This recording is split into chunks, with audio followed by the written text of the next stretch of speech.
Welcome to Sit Down News. This week, I'm going to go back to when I first started writing on the blog on Sit Down News. And I wrote a story titled The Tale of a Dead Man, Wise Guys, and a Rolex. And who am I speaking about is Carmine Avellino, who has the blue sports jacket on in the picture.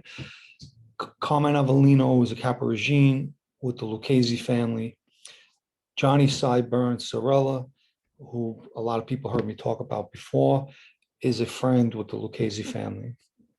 And this incident that took place was an incident with Carmine's cousin owned a restaurant in Brooklyn.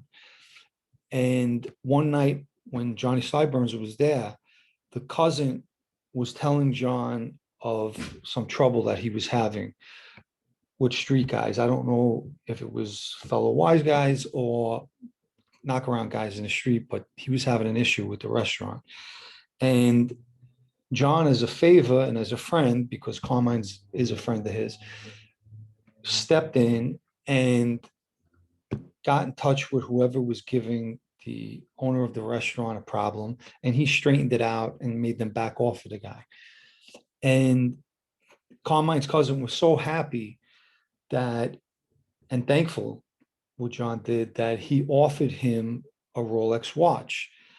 And at first, Johnny Sideburns told him no. And then when he thought about it, he said, you know what? Give me a woman's Rolex. I'll give it to my girl as a gift. And true to his word, the guy produced the woman's Rolex and gave it to John as a thank you. And fast forward a little bit to 2013, Matty Madonna was the acting boss of the family. And both Avellinos, Carmine and Sal, who were brothers, were very close to Matty. And the Avellinos were big money earners and had big money. And if there was a beef that you had with them or an issue you had with them, you were going to be on the losing end of that decision as a result of a lot of money that they were kicking up to Matty. And by protocol, if there's a beef within the family, the consigliere, it goes to that person and he brings the people together and he'll make a decision on who's right and wrong. Carmine, because he had that relationship with Matty, circumvented Joe DiNapoli, who was the consigliere back then, and brought the issue to Matty and told Matty that the cousin who owned the restaurant had passed away. Before the guy died, he mentioned that Johnny Sideburns owed him about 12 or 14,000 for the Rolex. And Matty, of course, got Johnny Sideburns, decided on the spot and gave him wrong, and told him that he has to pay Carmine this money and pay for this Rolex. And John tried to say it was a gift.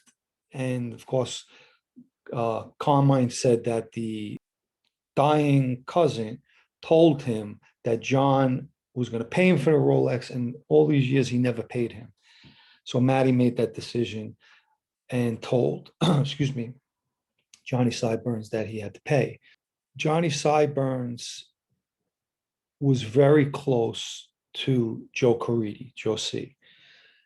And Joe Caridi at one time had a position in the family. He was a consigliere at one time, but he was no longer at this time. And John went to Joe Caridi and told him this whole story. So what Joe Caridi did is he went to Carmine and he gave him like $150 or something like that and said, here, look, it's like it was coming from John. John said, I don't have the money to pay him. And Joe Caridi explained that to Carmine and said, look, we're going to make some payments and I'll give you some money towards it. And I guess Carmine was a little embarrassed now that Joe was getting involved. And he never took another payment from Joe, and John never wanted to pay him for this watch. But the funny thing is that Johnny Sideburns told me, he says, that fucking Carmine really expect us to believe that a guy dying on his deathbed was going to talk about a fucking Rolex watch? I personally believe Johnny Sideburns.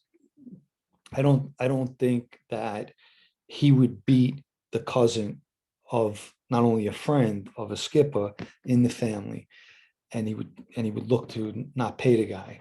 But it just goes to show you how the life is and the treachery that's in the life. That we're supposed to follow protocol, and guys are supposed to follow protocol in that life, go around protocol, and you know, not going to the conciliere and explaining it, which I personally think John still would have lost the decision because Joe DiNapoli was not a fan of Johnny Sideburns.